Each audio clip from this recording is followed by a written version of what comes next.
Okay, this is continuing Chapter 13, Section 2.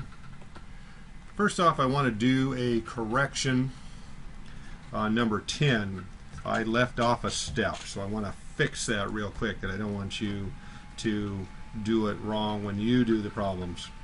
I obviously rushed and missed a step, which is obviously not good on anybody's part. So, number 10, we're trying to find the finance charge. So amount financed was $3,400, the rate was 11.5, and the number of payments was 30.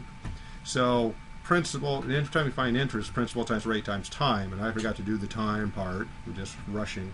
So 3,400 times 0.115 times 30 payments is 2.5 years, because you have to do time in years, remember.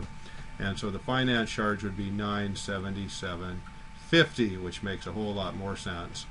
So we're going to add that then to the amount we financed. So we're going to do plus, and then we're going to divide by the number of payments.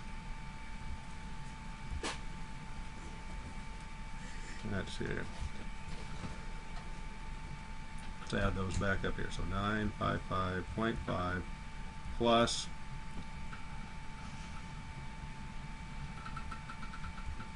3,400 equals, divided by 30, 145.92.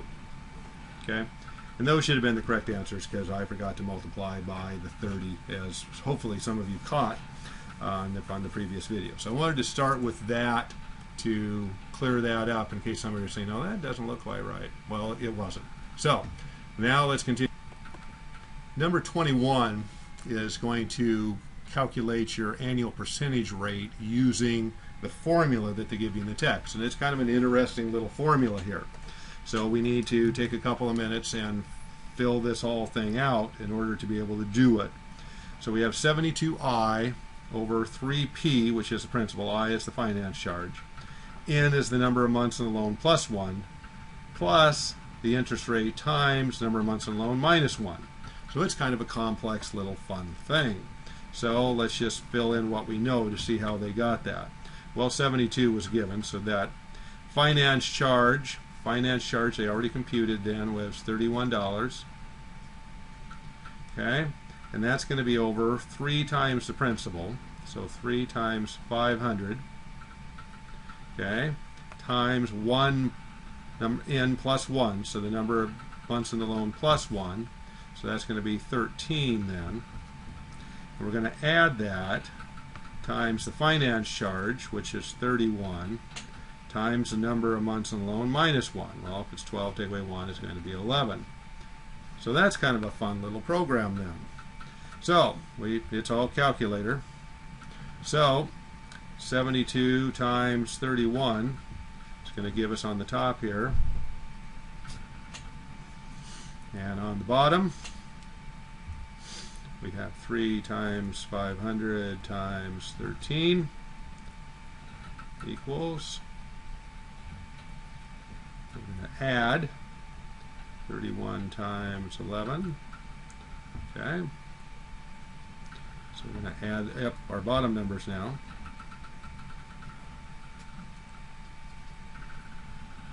Going to run out of paper here. And we're over the nothing changed up here. 2232. 2232 divided by 19841. And 11.2. So they've got some rounding things there. So basically it's 11.25. Okay? So move that over. So they got that.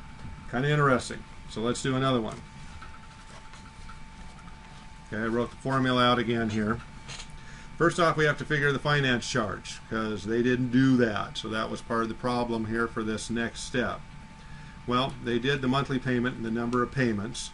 So as a calculator then, we have the monthly payment times number of payments we made. Okay, and that's our total. So the finance charge then, we're going to subtract what our principal was.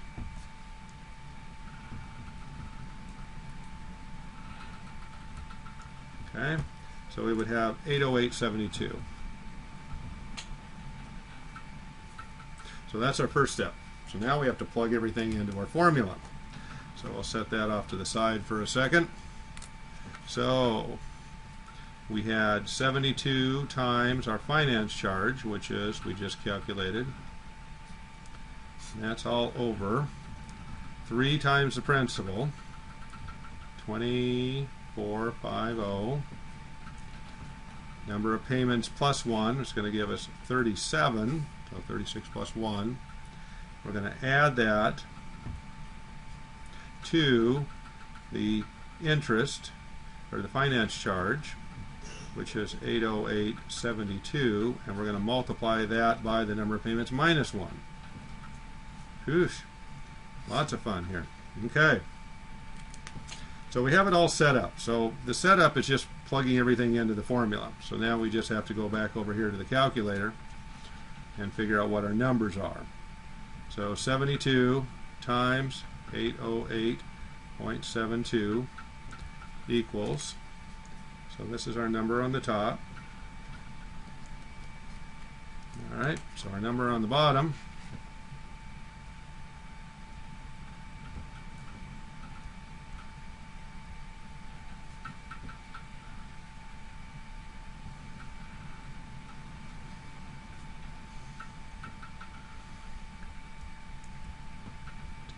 times 35.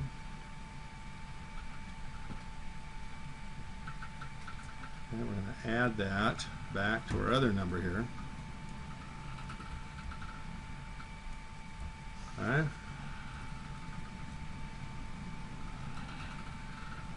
20. Okay, we're just going to continue that on all over as all this is going to equals. Okay, so now we're just back to doing our last step.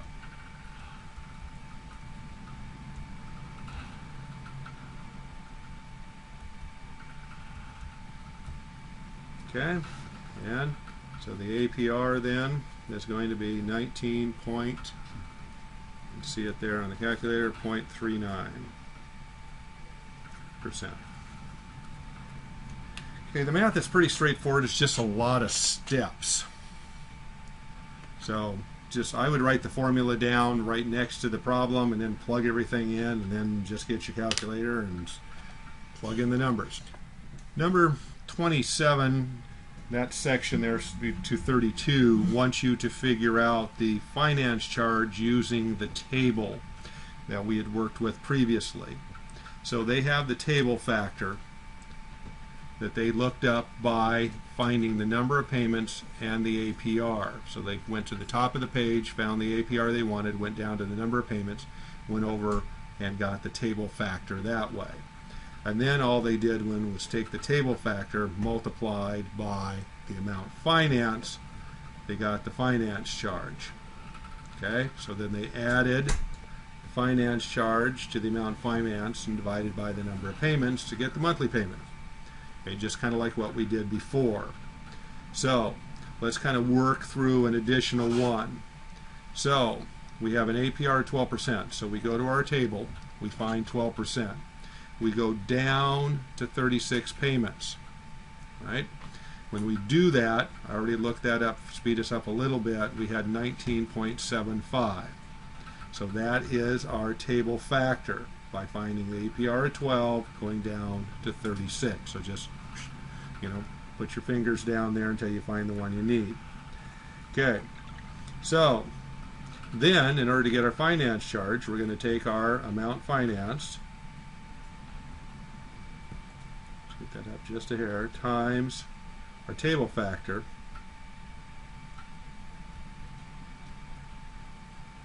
I didn't move the decimal over, did I? So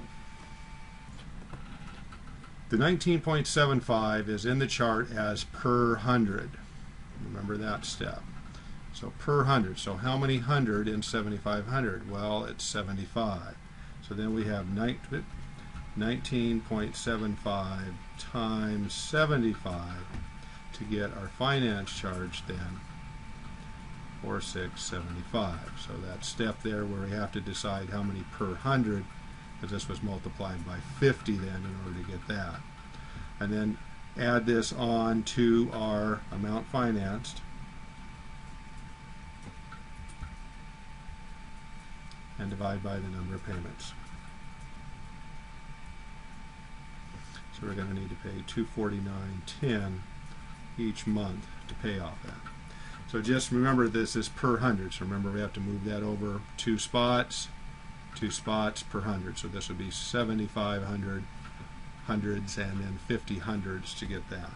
So that's our first step we got to do, is how many per hundreds in order before we multiply by the table factor. Okay, 33, 34 in that little section. Lots of, like I mentioned before, lots of interesting stuff in this chapter. We're going to do the sum of the digits method in order to determine rebate factor. They do the sum of the digits, and they have a nice little formula for us.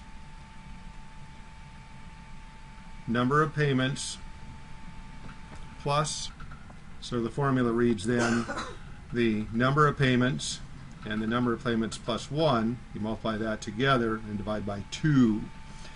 So we have a couple of different things working in this formula. We have the number of payments and number of payments made. And then so if we subtract those two, then we have the number of payments remaining. So the first thing they ask is the sum of the digits of the remaining payments. Well, if there's 8, so that'll be the number, and 8 plus 1 is 9, so 8 times 9 is going to be 72 divided by 2, hence the 36. And then the sum of the digits of the total payments then is going to be 12 plus 13, right? So we would just do 12, or actually 12 times 13, excuse me. 13 equals divided by 2, hence the 78. Okay? So the rebate factor then is determined by taking the payments remaining over the total number of payments, and hence how they got that. So let's do number 34, the next one in line. So they had 36 total payments. They made 22, so the remaining payments then are going to be 14. Okay? Just simply subtracting. So the sum of the digits of the payments remaining are going, plugging into the formula then, are going to be 14 plus times 15 divided by 2. So 14 times 15 divided by 2, 105. Okay? And then they ask, what is the sum of the digits of all the payments? Well, again, if we go back to our formula here, we would have 36 times plus 1 be 37 divided by 2. So 36 times 37 divided by 2, 666. And then the last, the rebate fraction then, is going to be the part over the whole, basically, of 105 over 666. Okay? Pretty straightforward on that once you kind of apply the formula and get used to applying the formula.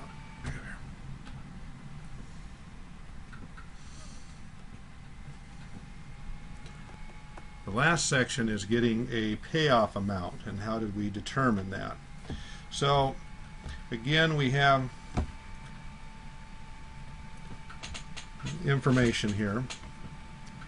As I scoot the calculator up, try to put it into the screen and still show everything we need here.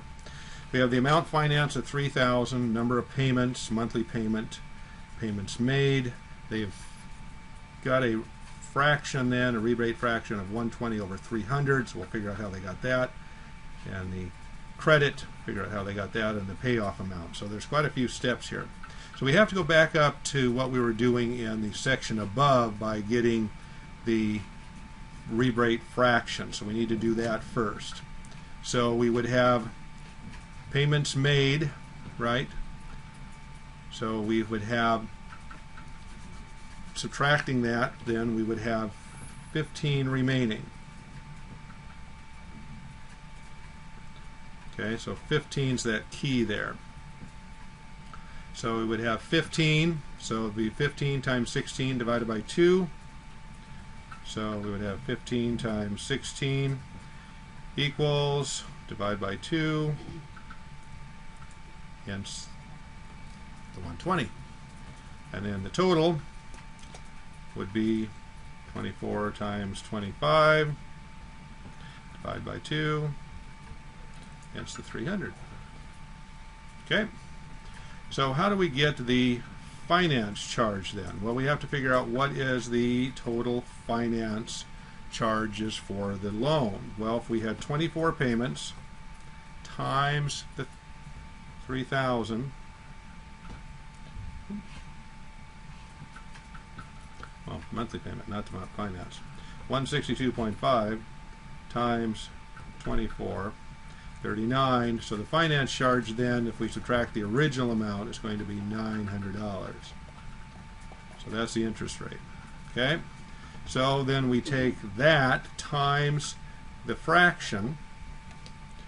So let me get this over here. So we would have $900 times the 120 equals, divided by the 300, hence the finance charge rebate. Okay? So once we get that, we have to determine the number of payments remaining, which is 15, trying to write above the calculator here, 15 times the payment, to find out how much left is still on the loan. So 15 times the 162.50, okay, and we can then subtract the credit that we just figured out. Trying to hurry here.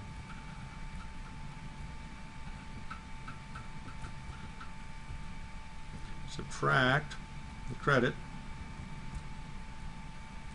and we get our loan amount. All right, let's do another one of those. Number 4D is right below that. We had, so number 40 is 1,600 finance, number of payments 18, payments made is 11, so that means we have 9 remaining. Okay, monthly payment was that, so we have to get the rebate fraction, so we plug it into our formula. So if we have 9, so we would have 9 times 10 is 90, divided by 2 would be 45. Okay, so we have 45 over 18 times 19.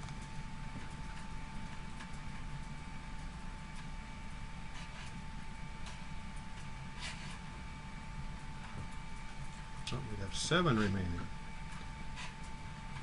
Yeah, I got to do my math right here. 7 remaining, not 9.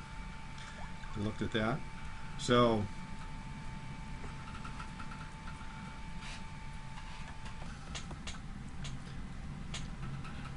yes, 7. So 7 times 8 would be 56. So 7 times 8 equals, divided by 2 equals 28. And then our total would be 18 times 19 equals, divided by 2. So our rebate fraction then is 28 over 171. And we need to multiply that by the amount financed. So we would have 104.88 times 18. Okay, subtracting the original amount then. Whoop. Trying to go too fast. Okay, 287.84 is the finance. Okay, so we would take that times the fraction then. So we're going to take that times 28 equals, divided by 171. So we would have 47.13 is going to be the rebate. Okay, so now we take the number of payments remaining, which is 7, so we clear that off. 7 times the amount, 104.88, equals minus the credit,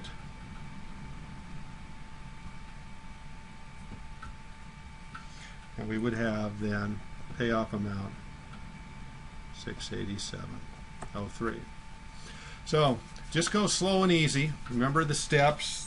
The book does a fair job of explaining. Again, as I encourage you as always to read all of the section. All of the information there will really help.